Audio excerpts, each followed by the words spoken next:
Kami bersyukur buat penyertaan-Mu yang sempurna dalam kehidupan kami. Kami bersyukur kami memiliki Tuhan Allah yang hidup, yang senantiasa ada bersama-sama dengan kami dalam setiap keadaan kami. Sebab itu pagi hari ini kami menaikkan ucapan syukur kami Tuhan di hadapan-Mu. Kami datang dengan setiap kerendahan hati kami, sujud menyembah dan memuji, memuliakan nama Tuhan. Pagi hari ini kami minta hadirat-Mu ada bersama-sama dengan kami, menguasai setiap hati kami, membawa setiap pemulihan dalam setiap kehidupan kami. Kami juga berdoa buat setiap umat Tuhan yang saat ini dalam perjalanan di tempat ini. Biarlah perlindungan-Mu, penyertaan-Mu sempurna dan tibakan di tempat ini dengan tak kurang suatu apapun. Kami percaya Tuhan, Engkau ada bersama dengan kami. Terima kasih Bapa buat pagi hari ini. Kami bersyukur padamu Tuhan. Engkau Allah yang hidup bagi kami. Engkau Allah Immanuel bagi kami. Terima kasih Bapa, terima kasih. Kami menyerahkan ibadah kami pagi hari ini dari awal, pertengahan, hingga akhirnya ke dalam tangan kuasa-Mu. Terima kasih Bapa. Di dalam nama Tuhan Yesus Kristus kami berdoa dan mengucap syukur. Haleluya. Amin. Mari Bapak Ibu, kita bawa ucapan syukur kita pagi hari ini di hadapan Tuhan. Kita membawa penyembahan kita di dalam Tuhan, karena kita memiliki Tuhan yang baik, Tuhan yang ajaib, dan Tuhan yang dahsyat dalam kehidupan kita. Haleluya, Yesus. Kami bersyukur Tuhan. Haleluya. Betapa dahsyat Engkau Tuhan, Pencipta segala yang ada. Dulu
Dia tetap Allah yang tidak tergoncangkan oleh apapun juga.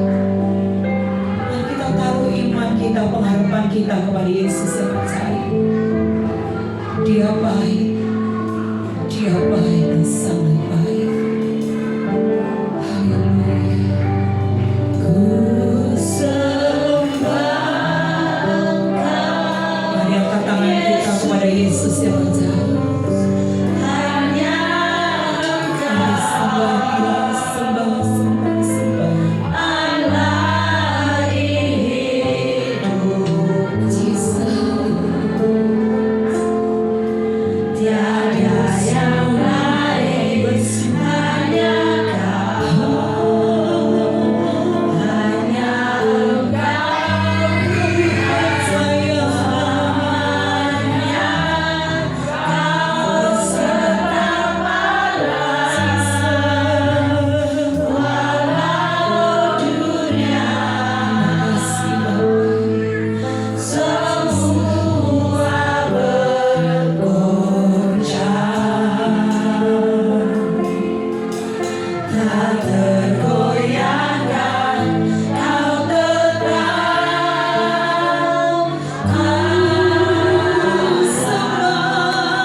Dan kami ingin berglori bagi Engkau dan memuliakan nama-Mu.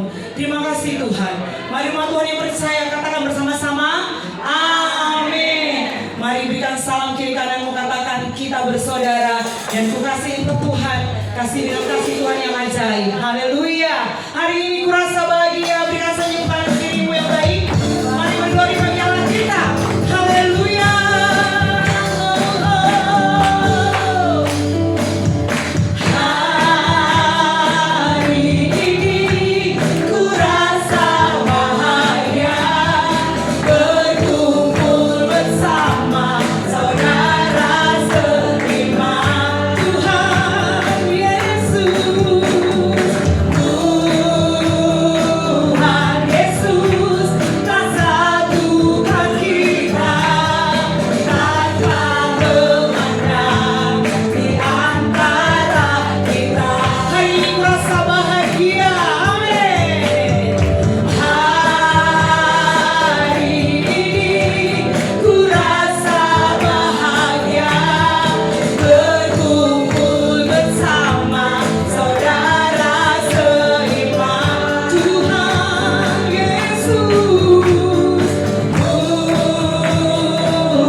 kita dengan kasih Tuhan. Amin. Silakan duduk kembali Bapak Ibu Saudara. Mari kita mau mencintai Tuhan lebih lagi dalam kehidupan kita. Karena hanya Yesus lah yang menjadi jawaban dalam setiap kehidupan kita. Dia yang memberikan kasih dan kebaikan dalam kehidupan kita. Dia yang selalu menyertai setiap langkah hidup kita. Mari kita nyanyikan pujian ini, pribadi lepas pribadi. Kita menghadap Tuhan dan katakan, Tuhan, lihatlah hatiku, lihat hidupku. Hanya Engkau yang bisa melihat hati kami. Orang lain tidak bisa melihat hati kami, tetapi Tuhan yang kami miliki melihat kedalaman hati kami yang paling dalam. Terima kasih Tuhan Yesus. Selidiki aku, lihat hatiku, apakah ku sungguh mengasihimu, Yesus, oh yang Maha Tahu dan penilai hidupku tak ada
Tidak ada yang tersembunyi di hadapan-Mu ya Bapa. Engkau melihat sampai kedalaman hati kami. Engkau tahu siapakah kami. Mungkin kami bisa sembunyikan, mungkin kami bisa bersandiwara, tetapi di hadapan semua tersingkap. Sebab itu, biarlah Roh Kudus yang kembali memperbaharui hati dan hidup kami. Ketika kami salah jalan, biarlah Roh Kudus yang membawa kami kembali berjalan di dalam jalan yang benar dan takut akan Tuhan. Terima kasih Tuhan, Engkau begitu mengenal kami, Engkau begitu mengasihi kami. Kami merasakan kebaikan-Mu tidak terukur, kebaikan-Mu tidak terbalaskan. Dan inilah pujian ini biar menjadi doa kami. Kami mau berjuang sampai akhir, dan pada akhirnya kami didapati setia di hadapan Tuhan. Terima kasih Bapak.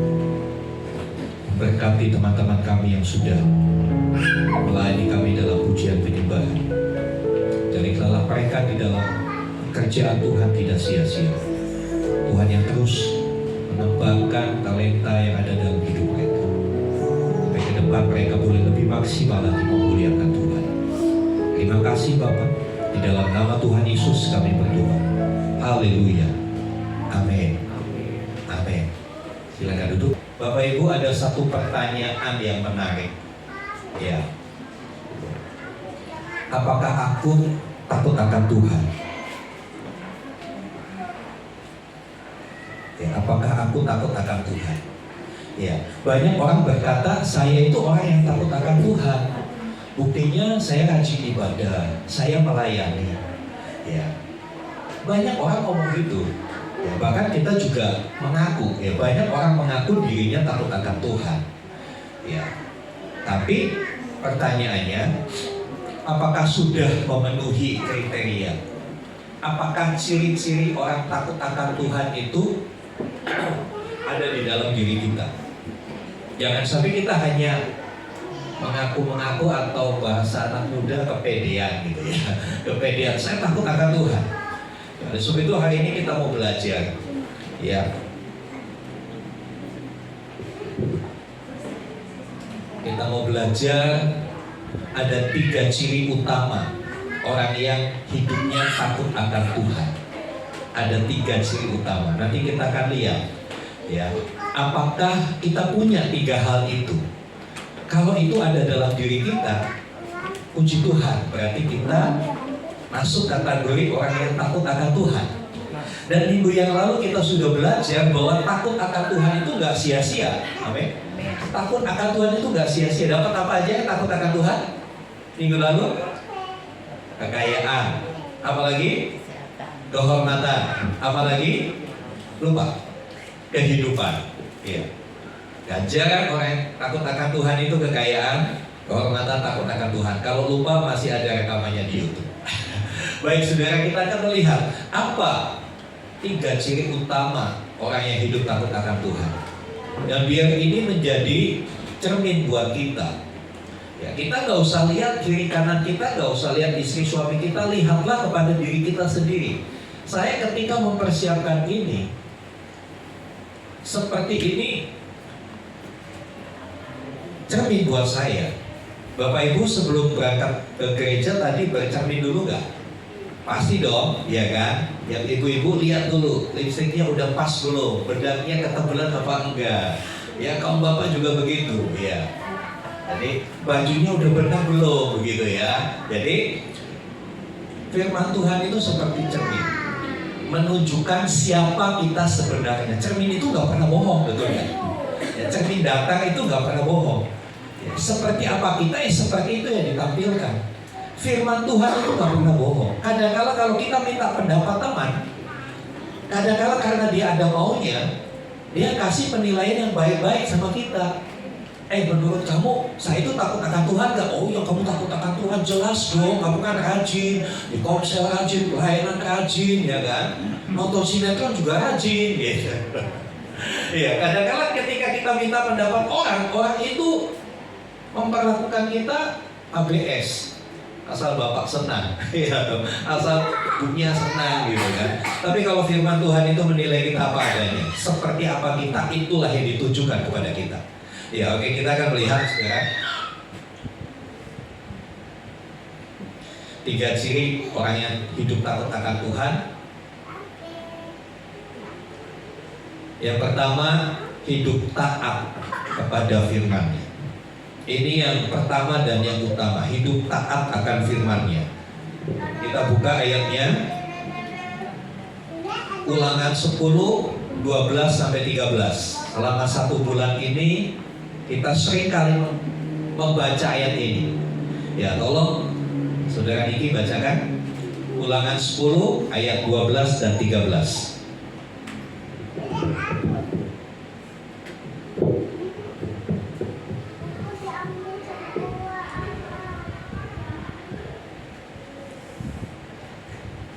Ulangan 10 ayat 12 dan 13.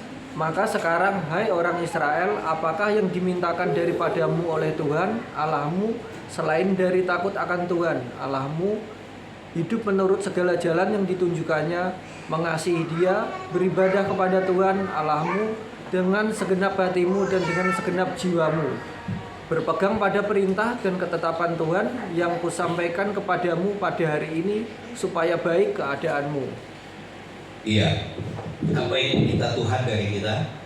Takut akan Tuhan. Dan takut akan Tuhan itu dirinci di sini, ya. Hidup menurut segala jalan yang ditunjukkannya, mengasihi Dia dengan segenap hati dan segenap jiwa, berpegang pada perintah dan ketetapan Tuhan yang kusampaikan kepadamu pada hari ini. Orang yang takut akan Tuhan itu gak sekedar tahu akan firman, gak sekedar tahu ada firman yang mengatakan bahwa kita harus jangan menjauhkan diri dari pertemuan-pertemuan ibadah kita. Oh iya, saya tahu, saya pernah dengar tuh ayat itu, saya pernah baca. Ya. Oh, ada firman, jangan kamu khawatir, burung di udara dia pelihara, bunga di padang dia hiasi. Apalagi kita, saya tahu ayat itu. Orang yang takut akan Tuhan gak sekedar tahu, tetapi dia menghidupi firman itu. Apa artinya menghidupi firman itu? Menerapkan firman itu dalam kehidupan sehari-hari. Oh iya, saya tahu. Firman Tuhan berkata bahwa kalau kamu mengampuni dosa sesamamu, maka dosamu akan diampuni. Oh, saya tahu betul itu. Amin. Ya dan amin. Tetapi masalahnya, sudah belum itu kita praktekkan dalam hidup kita sehari-hari. Seringkali kita hanya sekedar tahu. Tahu itu di area pikiran, di otak, belum turun ke dalam hati. Tahu itu baru kognitif, pemahaman, belum kepada penghayatan dan mengaplikasikan. Orang yang takut akan Tuhan itu harus sampai mengaplikasikan firman Tuhan, harus sampai menerapkan firman itu dalam hidup sehari-hari.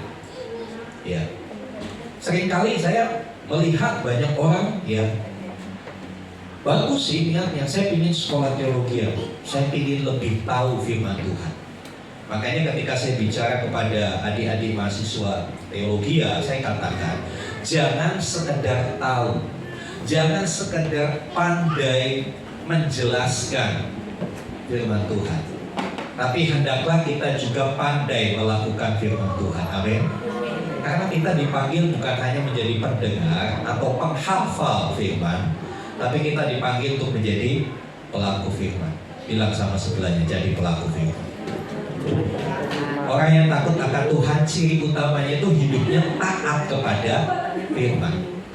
Taat kepada firman. Taat itu dibaca dari depan, taat. Dibaca dari belakang, taat. Kalau ditulis dari atas ke bawah, taat. Dari bawah ke atas dibaca, taat. Artinya apa? Dibolak-balik ya harus taat kita sama firman Tuhan.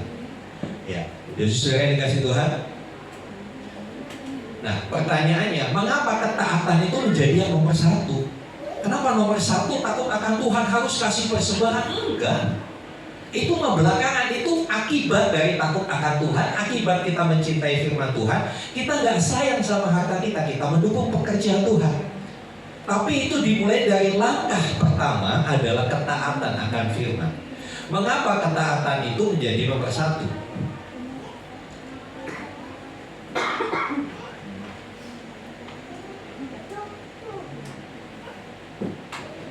Ya, ada dua hal yang membuat ketaatan menjadi nomor satu. Karena ketaatan adalah bahasa kasih kepada Tuhan, bahasa kasih kita kepada Tuhan. Seorang yang sedang jatuh cinta pasti ada bahasa-bahasa kasih. Panggilannya aja beda-beda. Ada yang ada yang bed, ya kan? Ada yang honey, ada yang apa lagi? Macam-macam. Ya. Saudara yang dikasih Tuhan, kalau kita mengasihi Tuhan, bahasa kasihnya itu ketaatan. Yuk kita lihat di dalam Yohanes 14 ayat yang ke-15. Yohanes 14 ayat yang ke-15.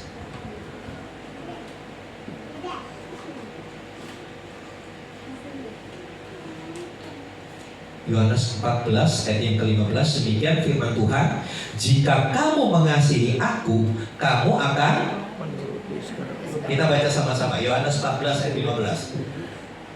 2, 3. Jikalau kamu mengasihi aku, kamu akan menuruti segala perintahku. Tuhan Yesus berkata, kalau kamu mengasihi aku, kamu akan menuruti segala perintah. Ini bahasa kasih kita kepada Tuhan. Tuhan mengasihi kita. Kita bilang, Tuhan, aku cinta kamu. Apa buktinya? Ya, saya pernah sampaikan juga, orang yang bilang I love you itu harus dibuktikan, betul nggak? Harus dibuktikan, nggak cuma sekedar omongan. Ya, ya hari ini banyak orang yang berpacaran lewat media sosial. Wah, kalau di media sosial panjang lebar chattingan, mesra begitu ya. Tapi diajak ketemu nggak mau. Ini curiga, ada apa ini kan begitu. Ya. Orang yang mengasihi pasti ada tindakan kasih, ada bahasa kasih. Kalau kita berkata, kita menyanyi, aku mengasihi Engkau Yesus dengan segenap hatiku. Jangan sampai Tuhan di surga bilang gombal, karena kita nggak taat. Ya, kan? Jadi saudara yang dikasih Tuhan, ketaatan itu bahasa kasih. Ya. Kemudian, mengapa ketaatan itu menjadi nomor satu? Ya, karena firman-Nya itu kompas moral, bukan kompas dunia yang menunjukin arah gimana kayak gimana, bukan, tapi kompas moral bagi setiap keputusan dalam hidup kita. Saudara sadar nggak? Tiap hari, saudara itu ngambil keputusan, ya kan? Dari bangun pagi mau ngapain dulu, itu kan ada satu tindakan, ada banyak pilihan, saudara harus ambil salah satu keputusan itu. Tadi berangkat ke gereja aja, ada keputusan, ikut angkot atau pakai motor. Ya, mau pakai baju apa? Ada keputusan-keputusan. Ada keputusan-keputusan yang simpel, misalnya pakai baju apa, itu kan keputusan yang simpel ya, nggak terlalu mempengaruhi kehidupan gitu kan. Tapi hidup ini selalu dihadapkan kepada pilihan-pilihan yang krusial, pilihan-pilihan yang penting. Seperti tadi pagi, saya bangun dalam kondisi tubuh yang belum begitu fit. Ya. Saya bisa aja berkata, saya istirahat dulu. Dari teman, untuk gantikan firman Tuhan. Satu pilihan kan? Ketika kita menggunakan firman Tuhan sebagai kompas, penunjuk, saya pastikan pilihan kita nggak salah. Pilihan kita nggak salah. Ya, Mazmur 119 ayat 105 bisa dinyanyikan? Bisa dinyanyikan Mazmur 119 ayat 105? Firman-Mu berita bagi kakiku, terang bagi jalanku. Tahu kan? Tahu lagu ini kan? Dilakukan nggak? Ya kan? Jangan sekedar tahu, lakukan. Jadikan firman itu penerang bagi jalan kita. Kalau kita di tengah masalah, di tengah kebingungan, di tengah pergumulan, apa yang menjadi tuntunan kita? Oh, feeling Pak. Feeling kan seringkali salah, betul.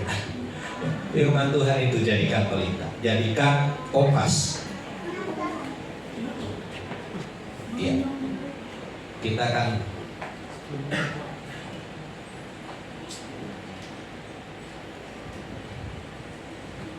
Nah, ketaatan dalam hidup sehari-hari contoh simpelnya itu seperti apa? Ya, contoh simpelnya yang pertama, orang yang taat itu tetap jujur walau nggak ada yang melihat. Sebagai contoh, sering nggak ibu-ibu kalau belanja ke pasar kembaliannya kelebihan? Apa yang pernah? Iya. Bagaimana ketika kembaliannya kelebihan gimana? Kan orangnya nggak tahu, salah dia dong. Lumayan tadi ditawar nggak boleh, malah kembaliannya kelebihan. Puji Tuhan, begitu nggak sih? Nah, saudara, orang yang takut akan Tuhan, dia tahu itu bukan haknya, iya kan? Karena firman Tuhan berkata jangan mengingini milik sesamamu. Ya. Kalau kembaliannya lebih berarti ada milik sesamamu yang kebawa. Jangan ingini itu. Dia akan tetap jujur. Orang yang takut akan Tuhan dalam praktek sehari-hari tetap jujur, walau nggak ada yang lihat, walau nggak ada yang tahu. Nah, biar ini menjadi bahan introspeksi buat kita. Apakah kita sudah takut akan Tuhan? Yang kedua, menolak dosa meski ada kesempatan. Ya, iblis itu tidak pernah bisa memaksa kita berbuat dosa, betul kan? Iblis nggak bisa maksa. Pilihan ada dalam diri kita. Kita mau melakukan atau tidak. Ya. Tapi orang yang takut akan Tuhan, dia menolak. Walaupun ada kesempatan. Ada kesempatan ini. Saya bisa korupsi dong kalau begini. Saya pegang uang kas misalnya. Tapi orang yang takut akan Tuhan, dia berkata tidak. Ya. Kemudian orang yang takut akan Tuhan itu mengutamakan Tuhan lebih dari kesibukan. Ini bukan hanya soal ibadah hari Minggu, tapi dalam doa pribadi Bapak Ibu, dalam saat teduh Bapak Ibu. Ya, saya nggak akan tanya satu persatu saat teduhnya gimana. Biar saudara sendiri yang berhubungan dengan Tuhan, ya kan? Gak etis kalau saya tanya siapa yang satu siapa yang enggak. Tapi biar kita sadar, oh iya, saya terlalu mementingkan kesibukan saya. Saya lebih menyukai selimut saya daripada saya bangun pagi berdoa. Orang yang takut akan Tuhan, dia tinggalkan kenikmatan dagingnya. Dia lebih pilih Tuhan. Ya. Orang yang taat, dia akan selalu berdoa, minta hikmat Tuhan sebelum ambil keputusan. Tapi seringkali banyak orang begini, saudara.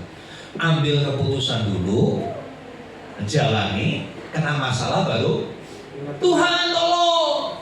Betul gak saudara? Tuhan gimana usahamu bantu? Saya sering ketemu pengusaha seperti itu. Pertama tanya sama saya, Pak saya mau usaha ini, jangan buru-buru. Saya bilang gitu, jangan buru-buru. Saya bilang apalagi Bapak belum pernah menjalani usaha itu, lebih baik belajar dulu, iya kan? Lebih baik belajar dulu. Nggak ada usaha yang tanpa resiko. Pelajari dulu manajemen resikonya gimana. Saya sanggup nggak hadapi resikonya kalau begini. Pikirkan yang buruk dulu. Kalau pikirkan yang untung kita lupa. Semua orang pengen untung. Enggak Pak, gini teman saya. Iya itu temanmu. Temanmu sudah berapa lama usaha itu? 15 tahun. Nah kamu pelajari dulu, jangan buru-buru. Akhirnya dia masukin semua asetnya ke usaha itu. Bahkan usaha yang sudah ada ditutup demi usaha yang baru. Apa yang terjadi? Hancur. Bukan hanya habis modal, tapi semua aset yang dia punya habis. Dia terlibat pinjol, utang, macam-macam. Saudara, kadang-kala ya, kita itu terlalu terburu-buru. Kita tidak mau sabar menanti petunjuk Tuhan. Kita tidak mau menantikan hikmat Tuhan. Hidup itu perlu hikmat Tuhan, saudara. Hikmat itu bukan hanya sekedar tahu. Hikmat itu kemampuan mencari solusi di tengah kesulitan yang ada. Bukan hanya sekedar tahu ini, tahu itu, tapi bagaimana menyelesaikan masalah ini. Nah, saudara ini kasih Tuhan, orang yang taat itu dia istilahnya tanya Tuhan dulu, berdoa dulu, bergumul dulu, baru melangkah. Kadang-kala kita kembali melangkah dulu, kesandung, jatuh, baru teriak sama Tuhan. Ya. Kita terlalu menggebu-gebu, apalagi dengar tawaran-tawaran di dunia, oh banyak banget, ya kan? Banyak banget yang indah-indah. Ya bahasa sekarangnya korban iklan. Ya. Mari kita mau mendahulukan Tuhan lewat doa kita, lewat banyak hal, ya. Ini gambar apa, saudara? Kompas. Kompas. Bagi yang pernah ikut pramuka, pernah mendaki gunung, tahu barang ini. Barang ini adalah barang wajib dimiliki untuk pendaki gunung atau pelaut, ya, terutama pelaut. Ya, karena laut itu udah luas banget. Tahun 2007 saya bukan 2007, 2005, bukan 2007, saat 95, tahun 95 saya dengan waktu itu masih mahasiswa teologi dengan beberapa teman saya ke Manado, pelayanan, tur pelayanan, yang mission trip. Kami bertujuh, ya berhubung kantongnya kantong mahasiswa, gak sanggup pakai kapal pelni, akhirnya numpang, jadi penumpang gelap di kapal barang. Karena ada omnya teman saya itu kerja di perusahaan perkapalan, atas izin beliau saya ikut kapal barang. Nah, di tengah laut luas, benar saudara, kalau di tengah laut luas, kalau cuma nyebrang dari Merak ke Bakahuni itu mah dekat, masih kelihatan pulaunya, betul nggak? Tapi sekali-kali coba misalnya saudara ke Kalimantan naik kapal, itu di Laut Jawa nggak kelihatan apa-apa, air semua. Lihat depan air, kiri air, kanan air, belakang air. Kayaknya kita tuh kecil banget dan kita bingung mau jalan kemana. Nah, nahkoda yang mengemudikan kapal, sopirnya kapal itu selalu punya kompas. Kompas itu jarum hitam, jarum merah itu selalu akan patokannya itu utara selatan. Patokannya kompas utara selatan. Ini kalau jarum seperti ini berarti utaranya sudah apa namanya digeser baru kelihatan utara gitu. N itu non utara. Ya, dan barang ini uniknya begini saudara.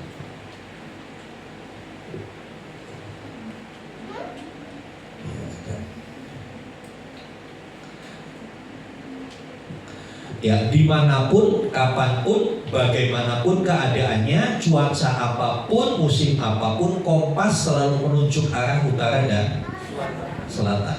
Makanya kompas dipakai untuk pedoman arah. Dia selalu menunjuk arah yang sama. Ya, yang merah itu selalu ke atas, gak akan muter. Kita muter begini akan menunjuk seperti itu, saudara. Ya, jadi saudara dikasih Tuhan.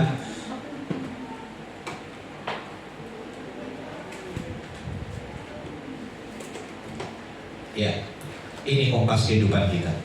Amin. Amin. Amin. Bilang sebelahnya punya nggak? Tanya lagi, dibaca nggak tiap hari? Atau cuma buat batal? Saudara yang dikasih Tuhan, demikianlah firman Tuhan. Ya, Alkitab itu adalah selalu menunjukkan arah yang benar bagi kehidupan kita. Selalu menunjukkan arah. Apapun masalahnya, apapun kondisi kita, saat kita sehat, saat kita sakit, saat kita ada dalam masalah, dalam konflik satu dengan yang lain, ini penunjuk. Apa yang harus saya lakukan? Jalan mana yang harus saya ambil? Lihat di buku yang satu ini. Memang buku yang satu ini kelihatan kuno, tapi tahukah saudara, dari semua buku yang pernah ditulis di dunia, Alkitab adalah buku yang paling banyak dicetak dan tidak pernah ketinggalan zaman. Dari buku novel, ya dulu waktu saya sekolah ramai tuh novel Siti Nurbaya. Pernah difilmkan juga, ada yang namanya Datuk Maenggi. Iya, mungkin Bapak Ibu kenal, anak-anak muda Gen Z itu nggak tahu, tapi yang seumuran saya lebih tua dari saya tahu ya. Datuk Maenggi, ya itu buku novel itu pada zamannya laris banget. Tapi sekarang boro-boro, tapi Alkitab selalu dicari, selalu dibeli orang. Walaupun berulang kali ada upaya-upaya memusnahkan Alkitab, tapi faktanya Alkitab gak pernah musnah. Ada di tangan kita. Sekarang dalam versi digital ada di handphone Bapak Ibu. Aplikasi Alkitabnya dibukanya kalau hari Minggu jam 9 ya Bapak Ibu. Jam 8. Jam 8 belum, kan masih puji-pujian. Ya, jadi saudara dikasih Tuhan, ya saya berharap Alkitab di aplikasi handphone saudara dibukanya jangan cuma hari Minggu. Saya tuh sering baca Alkitabnya, waktunya selain bacaan pagi saya biasa antara jam 4 sampai jam 7 itu saya selain bikin renungan, saya juga dengar pujian, saya dengar Alkitab suara, ya kan. Tapi di sela-sela waktu saya, misalnya saya nunggu, saya janjian sama orang, dia lupa ngasih tahu, Pak jam 8 ya di tol barat, iya jam 8. Saya itu biasa kalau janjian jam 8, setengah 8 saya sudah di tempat. Saya nggak mau orang lain menunggu, lebih baik saya nunggu jam 8. Udah sampai jam 8, setengah 9, saya cek nggak dibalas, belum datang juga. Waktu menunggu saya nggak bengong saudara. Saya buka Alkitab. Saya buka Alkitab. Jadi aplikasi itu jangan hanya dipakai untuk ibadah. Amin. Karena ini adalah kompas bagi kehidupan manusia. Ya, sekarang tanyakan pada diri sendiri. Dalam area apa Tuhan sedang meminta saya untuk taat? Setiap kita mungkin punya area yang berbeda-beda. Ada orang yang diminta taat untuk berdoa, diminta taat untuk mengampuni, diminta taat untuk mengembalikan persepuluhan. Silakan saudara renungkan, dalam area apa sih Tuhan sedang meminta saya untuk taat? Biarlah ini menjadi satu alat ukur buat hidup kita. Sejauh mana saya takut akan Tuhan? Kadang-kadang orang berkata begini, protes sama Tuhan. Tuhan, saya kan udah takut akan Tuhan. Tapi mana katanya orang yang takut akan Tuhan dapat kekayaan, dapat kehormatan, dapat kehidupan. Mana? Boro-boro kekayaan, hutang yang makin banyak. Dia bilang lagi, boro-boro kehormatan Tuhan, saya selalu gak dihargai sama orang, sama keluarga tuh saya selalu dihina. Padahal saya takut akan Tuhan. Saya takut akan Tuhan, Tuhan. Saya rajin ibadah. Boro-boro kehidupannya membaik, saya sakit-sakitan terus. Saudara jangan buru-buru tanya Tuhan, jangan buru-buru komplain sama Tuhan. Nanti kalau dibalikin sama kita yang malu. Tanyakan dulu sama diri kita. Ya. Apakah kita hanya terlalu pede mengatakan takut akan Tuhan, atau benar-benar memenuhi kriterianya Tuhan? Apakah saya ini benar-benar memenuhi kriteria Tuhan? Di level saya sebagai gembala pun, saya selalu mereview hidup saya. Saya selalu melihat ulang, meninjau kembali hidup saya, introspeksi. Apakah saya sudah takut akan Tuhan? Yang pertama, takut akan Tuhan itu jelas, T-A-A-T, dibaca taat. Apapun juga taat. Apapun kondisi kita tetap harus taat.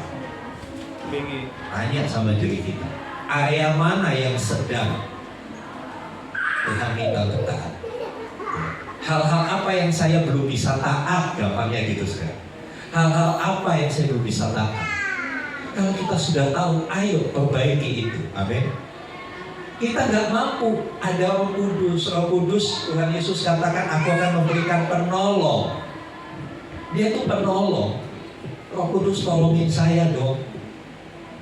Saya belum bisa taat. Kayaknya kalau kasih persembahan itu masih sayang saya. Lebih baik buat beli bakso, buat beli gorengan daripada kasih persembahan. Kasih persembahan goceng, tapi buat beli gorengan 15.000. Saudara dikasih Tuhan, minta kekuatan dari Roh Kudus. Nanti Roh Kudus akan kuatkan kita. Mungkin kita terlalu gampang goyah, terlalu iman kita terlalu tipis, kita gak yakin akan penyertaan pemeliharaan Tuhan. Aduh, harga makin mahal, kebutuhan makin meningkat, gaji segitu-segitu aja gimana nanti, bisa gak anakku sekolah, bisa gak anakku kuliah. Yang anaknya sudah kuliah berpikir, waduh bagaimana ini, bisa gak bayar UKT semester depan. Saudara, teriak Tuhan, tambahkan imanku, tambahkan imanku. Ketika kita sering melakukan ini, saya percaya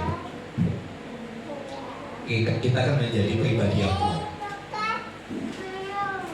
Dan pelan-pelan hasil dari takut akan Tuhan itu kita alami. Ya, tanyakan pada diri sendiri juga, apa yang Tuhan perintahkan yang sering saya kompromikan. Apa yang Tuhan perintahkan tapi kita kompromi. Tarik dulu Tuhan. Ya, mungkin saudara pernah nggak saudara misalnya pagi-pagi jam 3 pagi dibangunin, tiba-tiba bangun, pingin pipis enggak, batuk enggak, kenapa tiba-tiba tak bangun. Saya sering alami begitu, kadang-kadang jam 2, jam 3, ya kan, bangun, nggak ada apa-apa, nggak pingin pipis kenapa? Ya saya keluar, di ruang tamu saya keluar. Ya lama sih, paling 5-10 menit saya berdoa, Tuhan, Tuhan mau sampaikan apa? Tuhan mau ngomong apa? Silakan. Aku mendengar. Nikmat banget suasana-suasana begitu. Jadi kalau tengah malam dibangunin, jangan kompromi dengan selimut. Aduh masih enak, masih jam 3. Entar lah. Banyak kan kita kan menunda ya saudara. Entar. Atau hal lain, kita masih kompromi. Gak apa-apa. Hati-hati saudara. Kejatuhan itu, orang naik motor jatuh itu bukan karena nabrak batu yang segede mimbar ini, kecuali dia benar-benar ngantuk ya. Tapi kalau dia nggak ngantuk, itu jatuh itu karena hal kecil. Ada pasir, ada kerikil, ada tumpahan oli. Karena itu, ya, kecuali kalau orang yang ngantuk ya pohon gede pun ditabrak, itu beda. Tapi dalam kondisi normal, kejatuhan itu biasanya karena hal-hal yang kecil, hal-hal yang sepele, yang kita seringkali kompromi. Gak apa-apa, kan cuma sekali Tuhan main judi, menang lagi Tuhan. Lalu bahasanya rohani, pokoknya Tuhan kalau saya menang judi online ini 50% untuk persembahan Natal. Kan rohani banget gitu saudara. Tuhan gak butuh duit, Tuhan butuh ketaatan, amin. Tuhan itu lebih butuh ketaatan. Dia yang dikasih Tuhan. Mari periksa, perintah Tuhan mana yang seringkali saya abaikan. Selanjutnya, orang yang takut akan Tuhan akan selalu mulai dengan perkataan ini, saudara. Tuhan, jadilah kehendak. Terlalu sulit kata-kata ini saudara. Kalau terlalu sulit saya sederhanakan dengan bahasa sehari-hari ya. Suka-sukamu Tuhan. Amin. Ya, kalau bahasa Tuhan jadilah kehendakmu itu terlalu teologis Pak, terlalu susah, terlalu kritis. Ya udah pakai bahasa sehari-hari. Tuhan, dan hidupku ini suka-sukamu deh. Suka-sukamu Tuhan. Mau dibawa kemana suka-sukamu. Apapun yang Tuhan inginkan, biar itu terjadi dalam hidup. Saudara, ketika kita berani berkata dan berani melakukan suka-sukamu Tuhan, hidup ini gak ada beban, hidup ini gak kepikiran macam-macam. Ya udah jalani aja. Kita percaya Tuhan akan jamin hidup kita. Kalau kita berjalan dalam kehendaknya, Dia akan jamin hidup kita. Ya, sama seperti Bapak Ibu, kalau seorang karyawan, ya, kalau seorang karyawan diutus oleh perusahaannya ke satu tempat, pasti perusahaannya kan jamin hidup dia, betulnya. Makannya, tidurnya, transportnya dijamin oleh perusahaan itu. Tapi kalau saudara pergi sendiri, ya bayar sendiri. Demikian dalam kehidupan ini. Kalau kita mengikuti maunya Tuhan, Tuhan yang akan jamin hidup kita.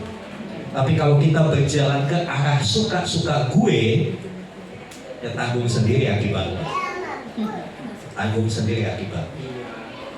Tapi ya namanya juga manusia, jalan mau-maunya sendiri. Tapi sudah begitu cetok masalah, Tuhan juga yang disalahin. Tuhan gak tolong saya, Tuhan gak sertai saya. Ya, saya membayangkan gitu ya, kira-kira kalau kita protes begitu, Tuhan cuma mesem aja di surga sambil gele-gele. Itu kan sama seperti Bapak Ibu dengan anak-anak kan. Kalau anak-anak kita udah jangan bilang jangan main itu. Saya pernah anak saya itu zaman dulu waktu dia kecil itu raket nyamuk itu barang baru. Ya sekarang kan udah dipakai lagi mungkin ya. Dulu itu raket nyamuk barang baru. Saya beli, banyak nyamuk gitu. Daripada pakai kikong kan bau. Mereka tahu maksud saya? Obat nyamuk kikong. Itu kan bau nyesek ya kan? Pakai raket nyamuk.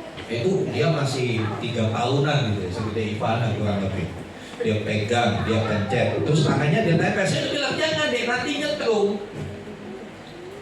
Jangan nanti nyetrum. Walaupun itu nggak berbahaya, tapi itu cukup mengagetkan ya, cukup bikin shock. Dia coba-coba dia pencet. Wah dia teriak tuh. Tapi dia nggak nangis. Dia teriak. Ya saya marah nggak? Ya saya cuma mesem sambil geleng-geleng. Udah dikasih tahu loh, ngeyel. Kadang-kadang Tuhan kayak gitu sama kita saudara. Udah dikasih tahu loh nak. Kamu masih melakukan itu, kamu kok ngeyel? Nah, saudara yang dikasih Tuhan, biarlah hidup kita jadi hidup yang penuh dengan ketaatan. Ya. Yang kedua saudara, kita akan cepat saja. Ya, membenci kejahatan. Orang yang takut akan Tuhan itu membenci kejahatan dan hidup dalam kejujuran. Ya, Amsal 8 ayat 13, takut akan Tuhan ialah membenci kejahatan. Membenci. Banyak kali kita hanya mengabaikan. Membenci kejahatan itu bukan menghindari kejahatan, bukan mengabaikan ya sudah.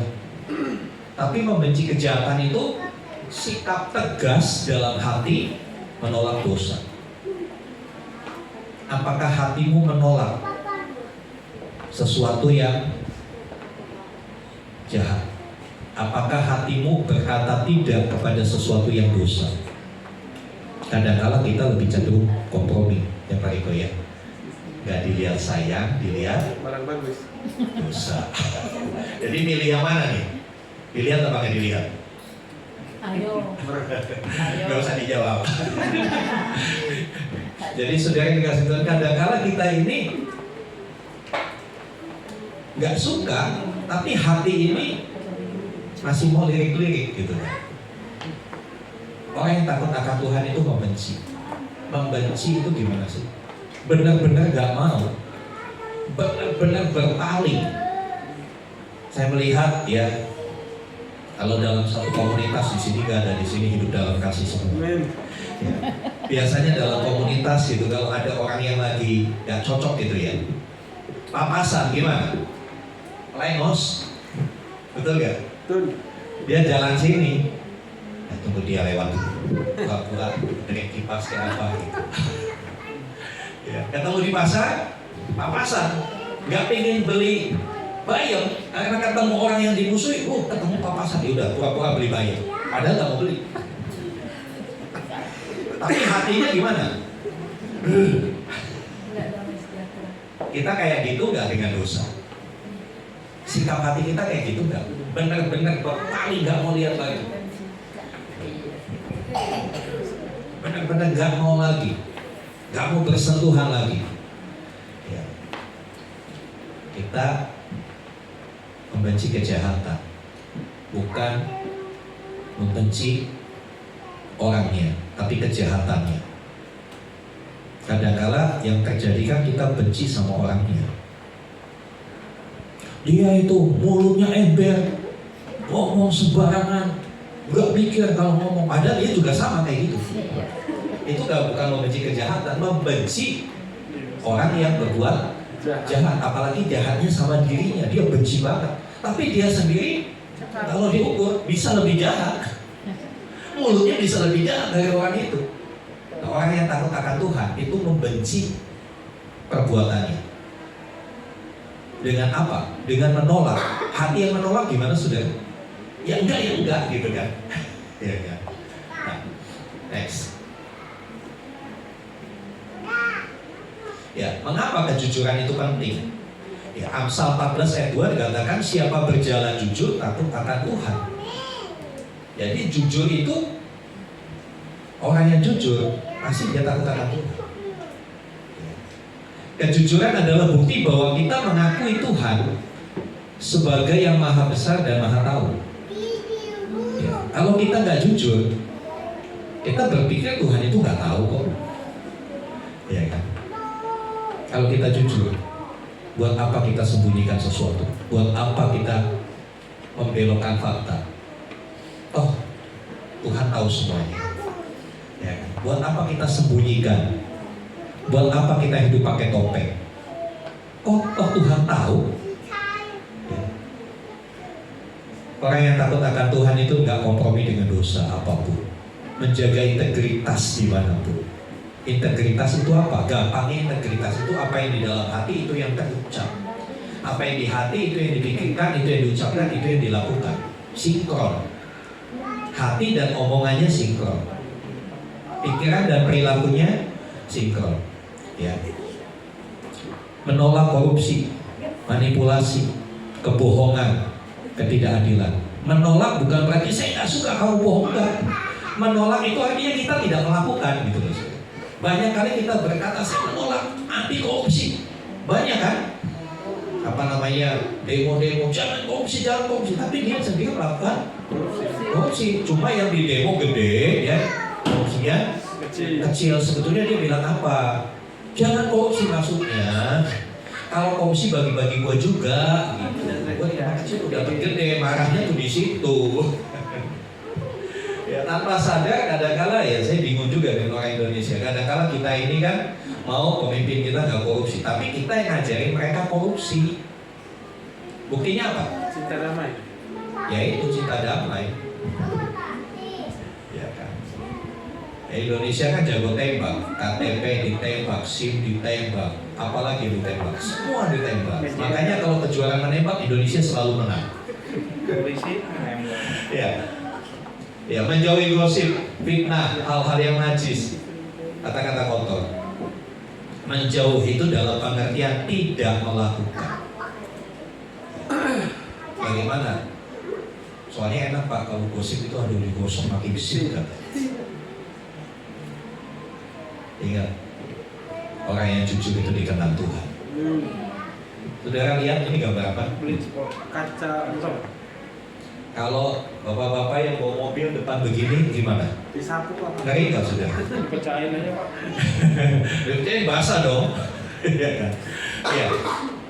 Kaca ini dengan kaca ini cakep yang mana? Ini Kenapa? Mobilnya beda. Karena yang pertama mungkin kacanya nggak pernah dibersihin atau limpernya rusak. Yang ini bening, enak, pandangan jelas. Tahu nggak saudara? Kejujuran itu seperti kaca. Kalau kita hidupnya jujur, tingkat kejujuran makin tinggi, makin bening hidupmu. Ketika hidupmu bening, orang bisa melihat Yesus itu lebih jelas dalam hidupmu. Tapi kalau hidupmu penuh dengan ketidakjujuran, kemunafikan, manipulasi, pakai topeng-topeng segala macam, orang nggak bisa lihat Yesus dalam hidupmu. Bukan. Tapi kalau hidupmu jujur, hidup apa adanya, hidup dalam ketaatan, seperti ini. Jangan takut dengan kelemahan kita. Kalau kita berani jujur dengan kelemahan kita, orang menghargai kita loh. Daripada kita tutup-tutupi, akhirnya ketahuan. Iya kan? Kadang-kadang kan kita berusaha menutupi itu kelemahan. Menutupi, jangan sampai tahu. Kalau ditutupi, kelemahan akan tetap jadi kelemahan. Tapi kalau kita mau terbuka, kita mau transparan, bening seperti kaca yang bening, orang bisa lihat betapa jelasnya gambaran Kristus dalam hidup kita. Ya, kejujuran adalah kaca kehidupan kita. Semakin jernih kaca itu, semakin jelas orang melihat Kristus dalam diri kita. Tanyakan pada diri sendiri, Adakah dosa yang harus ditinggalkan hari ini? Gak usah ngaku, nanti malu di sini. Cukup hatimu yang bicara sama Tuhan. Tuhan ya, saya masih begini, masih begitu. Saya gak perlu rinci dosa itu apa. Ya. Adakah kebiasaan tidak jujur yang perlu dibereskan? Tidak jujur keuangan sama suami istri, ya tidak jujur masalah, ya banyak hal. Ya. Adakah hal yang perlu diakui dan disucikan di hadapan Tuhan? Orang takut akan Tuhan lebih memilih meninggalkan kenikmatan dosa, walau itu menyakitkan buat dagingnya. Mari sama-sama kita bangkit berdiri. Sebetulnya masih ada lanjutannya, tapi biarlah bukan cuma sinetron, bukan cuma drama Korea yang bersambung, tapi saya juga bersambung minggu depan. Ya sama-sama berdiri. Ya, pemain musik kita di hadapan Tuhan. Saya nggak suruh saudara angkat tangan, saya nggak suruh saudara maju ke depan. Tapi saya minta dengan sangat buka hati semua di hadapan Tuhan. Izinkan Roh Kudus menyelidiki hati dan hidup kita. Gak ada yang bisa kita sembunyikan, saudara. Mari kita terbuka. Kalau masih ada yang perlu diperbaiki, jangan peduli. Bilang sama Roh Kudus, Tuhan, aku kok gini. Aku sekian tahun jadi orang Kristen, aku masih belum bisa kendalikan emosi. Tuhan, aku kok jadi orang baperan banget ya Tuhan. Silakan saudara berkomunikasi, berbicara dengan Roh Kudus. Dengan pujian ini selidiki aku.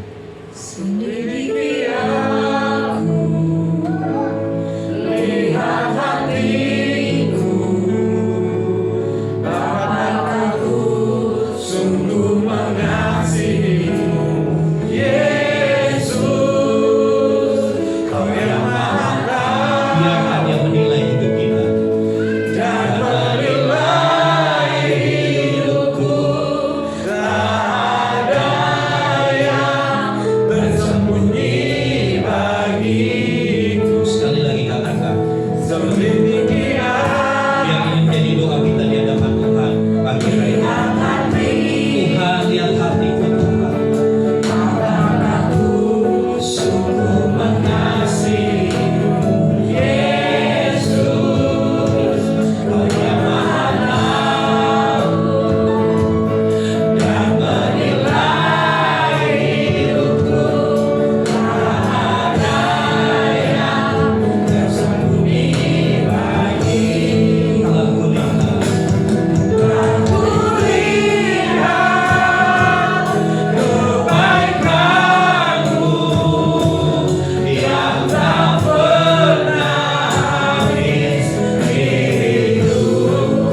katakan, aku mau Berjuang sampai akhir, jujur. Kau dapati aku tetap setia. Biar aku lakukan pujian. Izinkan Roh Kudus menyatakan sesuatu dalam hidup. Kalau Dia menyatakan sesuatu, ampun. Bilang ya Tuhan, itu kelemahan. Ya Tuhan, aku masih sering gagal di area itu.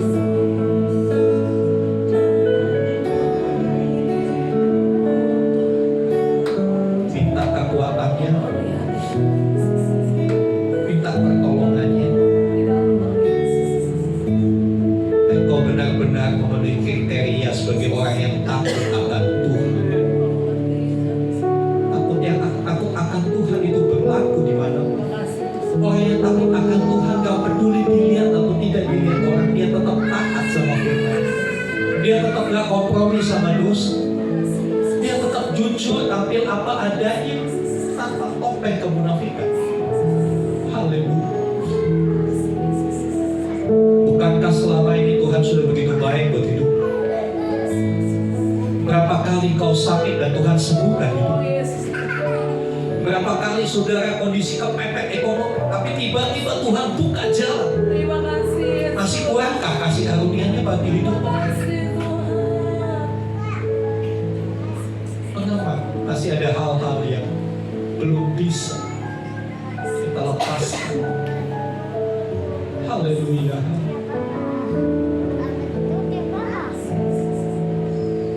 Mari kembali naikkan pujian. Selidiki aku, lihat hatiku, apakah tulus mengasihimu, Yesus yang tahu semuanya. Jika istrimu suamimu gak tahu, Tuhan tahu.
Sampaikan apa yang ingin kau katakan kepada Tuhan.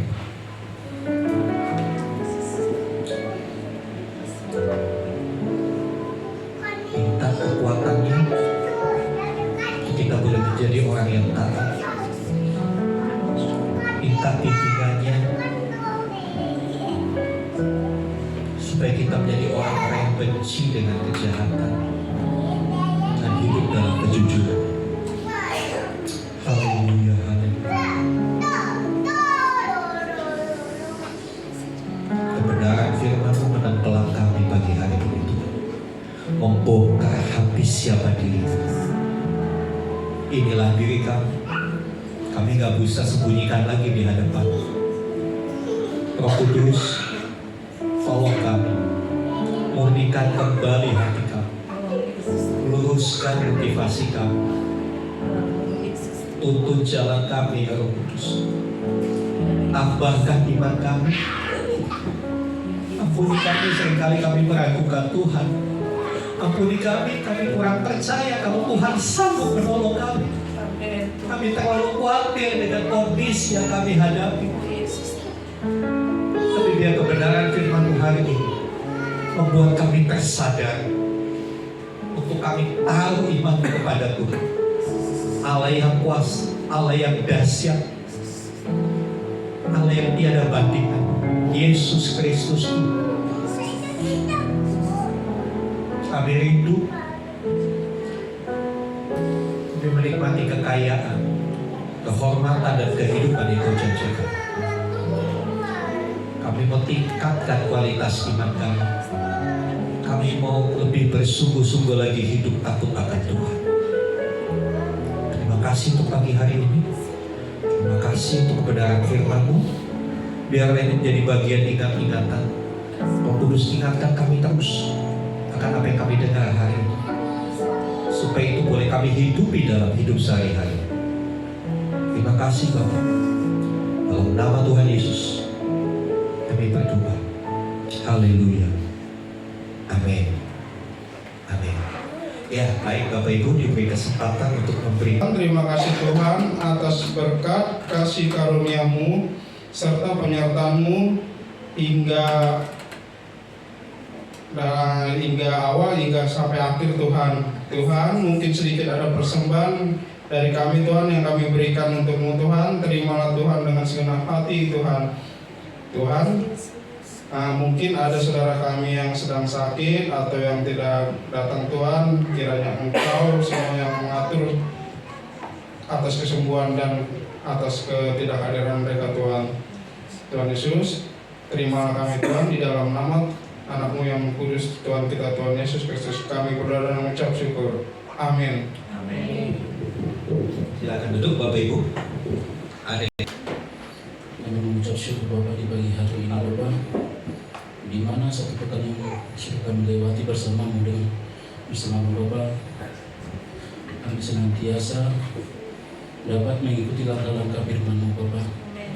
Bapak, terima kasih untuk hamba-Mu pada pagi hari ini yang sudah menyampaikan kebenaran dalam firman-Mu Bapak. Biarlah kebenaran firman-Mu ini menjadi kekuatan di dalam kehidupan kami. Berikan kesehatan dan kekuatan kepada hamba-Mu Bapa yang selalu setia menjabarkan firman-Mu ini Bapa. Berkati keluarganya Bapa, berkati anak istrinya juga Bapa.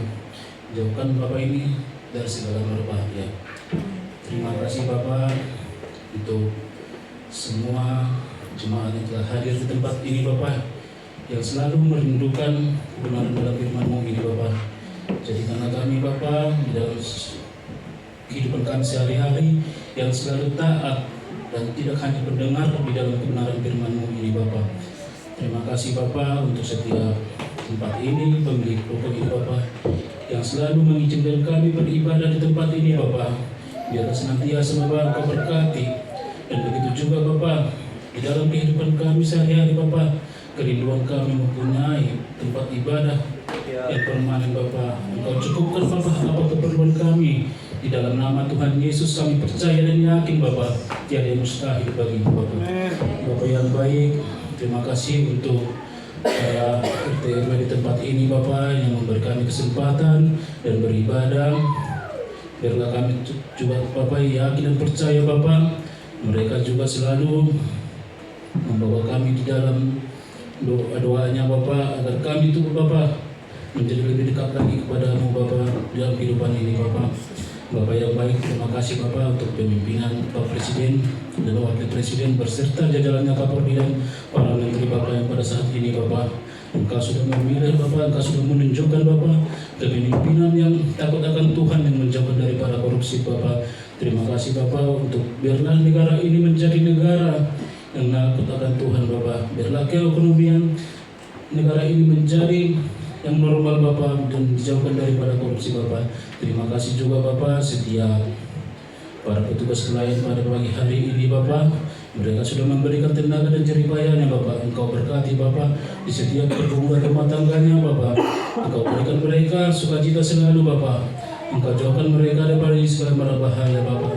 Bapak yang baik, masih ada Bapak teman kami seiman Bapak pada pagi hari ini yang tidak bisa ikut ibadah Bapak, mungkin dalam pekerjaan, dalam sakit Bapak. Biar yang sakit Engkau sembuhkan, yang bekerja Engkau berikan kekuatan, mereka juga diberkati di dalam kehidupannya, tidak mencari nafkah Bapak. Terima kasih juga Bapak untuk pada pagi hari ini kami akan pulang. Biarlah Engkau yang selalu menuntun jalan kami ke rumah kami masing-masing dan menjauhkan kami dari mara bahaya Bapak. Kami juga rindu menerima berkat daripada hamba-Mu. Terima kasih Bapak. Kami tetap membawa persiapan-persiapan Natal kami ke dalam tangan Tuhan. Kau yang menolong teman-teman panitia, kami semua mau terlibat karena ini adalah pestanya Tuhan Yesus, bukan pestanya kami. Biar kami boleh jadi berkat buat panti asuhan Yuma Kasih Indonesia dengan Stiklop. Kami menjadi berkat buat orang-orang di sekitar kami, orang-orang yang membutuhkan. Biarlah hidup kami seperti kaca yang bersih, sehingga orang bisa melihat Tuhan Yesus dalam diri kami begitu jelas. Terima kasih Tuhan, terima kasih. Arahkan hatimu kepada Tuhan, saudara. Nah, sekarang terimalah rahmat anugerah dari Bapa di surga, kasih sayang pengorbanan Tuhan Yesus, persekutuan penyertaan Roh Kudus menyertai hidup. Terimalah berkat jasmani. Diberkatilah apapun yang kau kerjakan. Diberkatilah anak-anak. Diberkatilah keluarga. Apa yang kau cita-citakan, sejauh itu sejalan dengan kehendak Tuhan, akan dinyatakan bagi hidup. Terimalah berkat-berkat rohani, kedewasaan iman, takut akan Tuhan, pengertian yang lebih mendalam akan firman Tuhan, menjadi bagian hidup. Jadilah berkat dimanapun Tuhan menempatkan saudara. Karena itu pergilah, jadikanlah semua bangsa murid. Baptislah mereka dalam nama Bapa, Anak, dan Roh Kudus. Ajarlah mereka melakukan segala sesuatu yang kuperintahkan kepadamu. Dan ketahuilah aku menyertai kamu senantiasa sampai kepada akhir zaman. Demikianlah Tuhan Yesus akan datang kembali, menjemput kita, membawa kita masuk ke tempat yang telah Dia sediakan. Supaya di mana Tuhan Yesus berada, di situ pun kita boleh berada. Dengan penuh syukur kami terima berkat-Mu ya Bapa. Di dalam nama Tuhan Yesus Kristus. Yang percaya katakan amin.